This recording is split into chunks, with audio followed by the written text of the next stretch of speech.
Hi, and welcome to Commerce Consult with Logik.ai, where Blake, our VP of Marketing, and our team of configuration experts break down the experience and usability of B2B e-commerce sites across multiple industries. Today, we're consulting Daktronics, a leader in the electronic scoreboard and large-screen video display market since 1968. Founded and headquartered in Brookings, South Dakota, Daktronics has over 5,000 global employees and hit $611 million in revenue last year. Let's take a look at their website with Blake and our configuration expert, Chris Hostler, who moonlights as our Director of Product Management and Customer Experience here at Logik. Enjoy. All right, welcome to Commerce Consults. Today we're here with Chris Hostler from Logik. Chris, today we're going to take a look at Daktronics.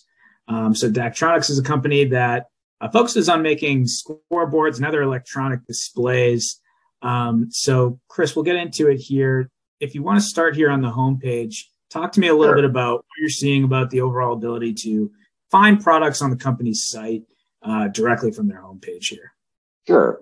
So I've never been in the market for a sports scoreboard or an outdoor billboard, what have you. But if I put myself in those shoes, there's a tremendous variety, and it appears that Daktronics is more interested in helping someone understand the vast variety than kind of narrow down to something specifically. So across the top, we've got sports, business and community, out-of-home advertising, transportation, government, and it gives you an idea of just how broad this whole thing is. And really, unless you know where you're going up there, you're going to essentially start with the product gallery and dive in. And here you've got all sorts of different things.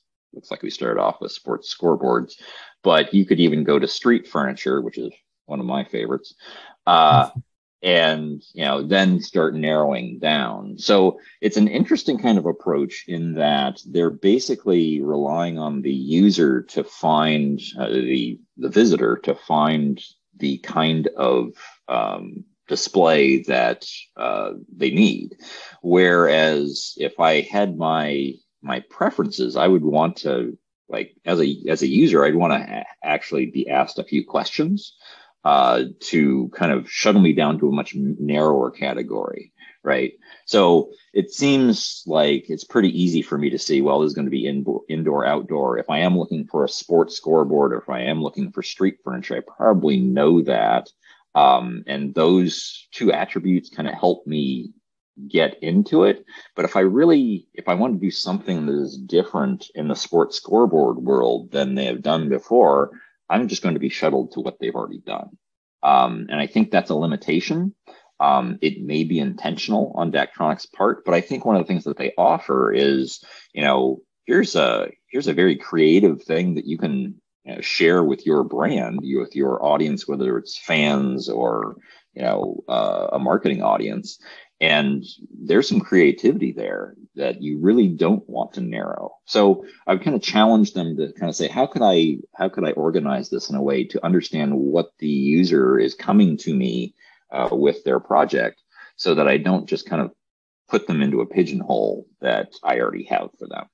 So That's what I kind of got off of the initial homepage. Is you can start with the gallery, you can go into products, but you're very quickly kind of, all right, let's indoor, outdoor, and then what do we already do?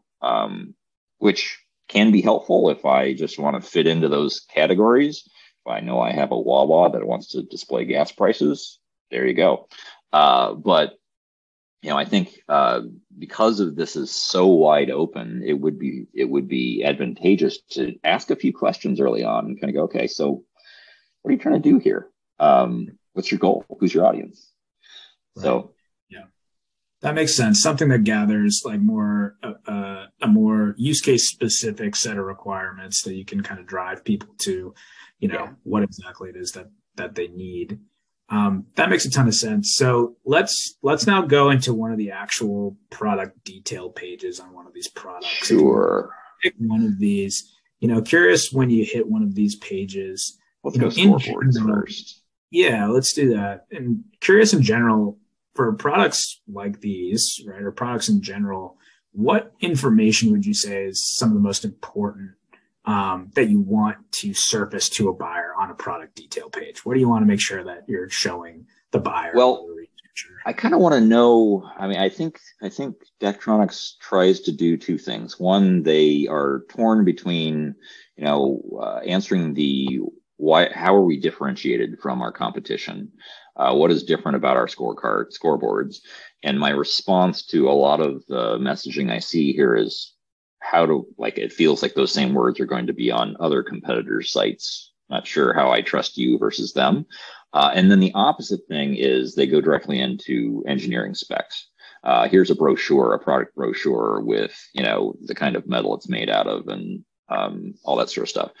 And if I were to have my druthers, I would want to, we have a few drill down areas within sports scoreboards. I would ask them, rather than having them find, is this curling or is this track and field, have them actually kind of tell you what they're after, so that then you can narrow it down.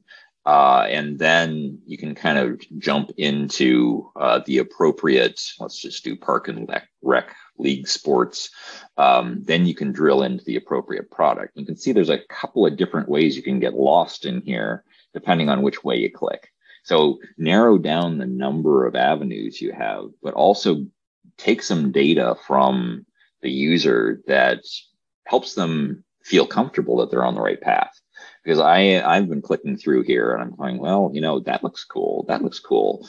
But I don't have any way of driving toward, making that a reality for me. Right. So anyway, that's kind of what I would recommend. I guess the closest thing we have to a product detail page here is when we get down to, all right, we've limited to baseball scoreboards. And now I can go into, is it a video? Is it inning by inning? Or is it just team score? Or is it, kind of a pitch display? And then I can start narrowing down. But frankly, I don't have much data on here, which tells you that these are fairly commoditized products. And there's really no difference between DAC and someone else. Sure. Which, as a vendor, I would expect that DAC would want to do something that said, no, this is why we are better. And this is, don't go price compare elsewhere. So that's kind of my take on that. Once you get into here, you can actually move in and start defining some, like in scoreboards where they actually have some standard offerings. You're kind of pushed into some of the things that they obviously do a fair amount of volume on, where the dimensions are pretty much set. You can narrow them down to different types of sports scoreboards, different widths, number of innings, and do I actually want to provide different levels of depth into the team scoring? Like we've already jumped into, all right, here are your options, which that's fine if Daktronics has realized that the only way that they're going to compete in this is to deal with standardized products. But I know there's all that other part of their business that is, kind of custom, and it would be worthwhile to kind of take some data from the customer while you're saying, all right, what are your school colors? Are you okay with what I'm giving you right here, or are we looking at did you have something else in mind? Right. So. Yeah, that's one thing that just a few minutes in here that I'm realizing is that we're a few layers deep in the site already, right? Like we're a handful of pages in before we've even got to any type of specific product here. It's interesting you say that, because I didn't even realize we had this opportunity until the second time I came to the site. And like, oh, that's new. I didn't realize it was there all along. I didn't stumble across it. And the other thing I'm realizing here, I think the narrow your choices, filters is helpful once you eventually get to there, right? To be able to kind of narrow in. But I'm looking at even the product names here. curious what your take is there, right? As we look at like BA 624 versus BA 1518, I look at that and obviously there's an image there, so I get a little bit of a sense of it. But I feel like I see a lot of companies do this where they kind of put their internal, product name or SKU number or whatever it is. What's kind of your take on that? I would agree with you there. It didn't strike me on this page particularly, but particularly when they're talking about the software that drives these or the controllers that drive these scoreboards, they've got these fabulous marketing names for them. And they're saying, you want the, uber great controller. It doesn't mean anything to me. Are you selling someone else's product, or is this actually just your own branding of it? And that's the first question that came up to mind was like, is this just a white label or what are you doing? So yes, it needs to be kind of, unless you're buying tons of scoreboards for tons of schools all over the place, you're not going to know what a BA 624 is. Give me a little bit of a more descriptive header. Yeah, totally.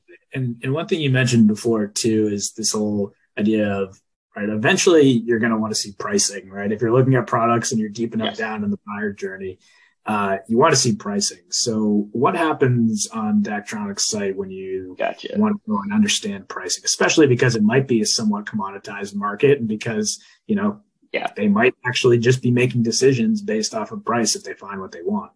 Yeah. I mean, it could be. Other than the Daktronics logo, it feels like I've seen any number of these with, custom paint colors and all of that. So say you did actually choose some paint, and it's nice that it actually gives you some, different options. But say I go in to request a quote, I don't get pricing on it. It's going to say, request scoreboard pricing. How can we contact you? A little bit about your project. Where is this going to be implemented? How, do you actually need where are the funds coming from? What's your timeline? And then we'll get back to you. There's no pricing there, which, this could be an opportunity to kind of verify, is this exactly what you want? Or do you actually really want a few different options on the side? As a buyer, I would much rather get all that stuff taken care of, get a price, and then even if it's not able to be represented in an image, which a lot of times it could be, let me see that before I actually start talking to somebody. I think certainly as we start getting newer and newer generations in positions of buying scoreboards or marketing billboards, the gist for the younger generation is definitely, I want to do more buying without talking to someone. Help me get what I want. And from a Daktronics point of view, I can see, all right, so take the requirements. Let's actually human to human ensure that everybody's on the same page. But you're reducing that requirement to actually have a rep or a sales engineer reach out and spend their time, a lot of time, going back and forth with the customer, if you're actually able to do all that as a user self-service on the site. Yeah, that's interesting because as you went through that configuration experience, the experience itself seemed pretty good, in terms of the ability to. The image was updating as you were making selections and things like that. But yeah, as a buyer, I was kind of expecting as you made those selections that at least at the end, there would be some sort of output for me to say like, hey, I at least know what this is. So when I do request to talk to sales, I know that it's worth my while versus like, this isn't one of the options. One of the options you have here is, do I allow can I put in the home team and the guest team in kind of in a screen, in a dynamic screen? And I know that would change the price, but I don't know how much. Help me understand whether that's really going to be valuable to me. Yeah. And what do you think? You hit on this a little bit, but what do you think is the value? And I don't know if they do have it somewhere on their site. Maybe is the ability to actually directly transact here on the site, right? So I assume for products like this, right, it's directing them to request a quote. like you said, they need to actually speak with a sales rep. But what do you think the value is in terms of, being able to directly transact on a site? And, do products like this lend themselves to direct transactions on a site, do you think? I think they do. And I think if we look the two swaths through Daktronics catalog that I took, some of them are standard product like this, where, I can actually see an image of what I'm configuring, its colors and some fairly standard kinds of things. And then you have, kind of the out of home advertising and the kind of specialty stuff, which, they don't, I think they expect to kind of say, all right, here are some brochures. And other than that, you're talking to somebody. I think for the standard stuff, it definitely would be much better for them to kind of push forward and allow transactions to be on the website, self-service. I guess as I was thinking about this, I think going back to that conversation we were having previously about buying habits, people's expectations to be able to define what they want in more and more complex scenarios without having to engage with with an engineer, with something else, being able to kind of say, all right, kind of dumb this down for me, or help me understand how I can get the right product for my specific use, and reduce the amount of human interaction, understand the pricing, and do a little last minute checking human to human. I think that's definitely better. And that will be something that not only aids Daktronics internally, because I get the definite impression that the movement from quote to order to manufacturing is manual here, and it's probably time consuming and it requires a lot of human hours. But it's also going to, I anticipate if Daktronics is similar to other customers that we've seen before, there's a lot of waste in there about, well, I don't even know if I've actually built this before. Whereas if you actually automated this quoting configuration all the way through manufacturing, you would know if you'd actually built this before. You know if it's possible, if it's profitable, as opposed to, okay, this is something that's completely out of bounds, and I really need to get a sales engineer involved and see if we can be profitable with this. I think there's a lot of value for not only the consumer on this case, the buyer, but for Daktronics internally to make their business much more efficient. Yeah, I think that's a really good point that probably a lot of companies don't necessarily think about right away, is how can this actually streamline our internal operations and make us more efficient internally, not just a customer experience value here. So that's a really good point. Well, this is great, Haas. Thanks for walking through this. Final question. Scale of 1 to 10. What do you have in terms of rating the overall experience here that you get on Daktronics site from an overall customer experience standpoint? So I'm going to give it a 2. And I guess, if anybody from Daktronics is watching this, I would challenge you to kind of go, okay, so what can we do to not limit the user that is coming to my homepage, and help understand, help get that creative process going? Because I think that is an opportunity for them to not only serve the customer better in a way that they are prepared to do, but also to be kind of that, I can help give you a creative solution to your project that you don't see across town at the other vendor. And I think that's a huge advantage for them. So I think there's a lot of opportunity here for them to do this more effectively and engage with customers that they're probably losing today because the customer's just not finding something that looks like what they want. Yeah, makes a ton of sense. Awesome. Well, thanks again, Haas, and appreciate the consult here.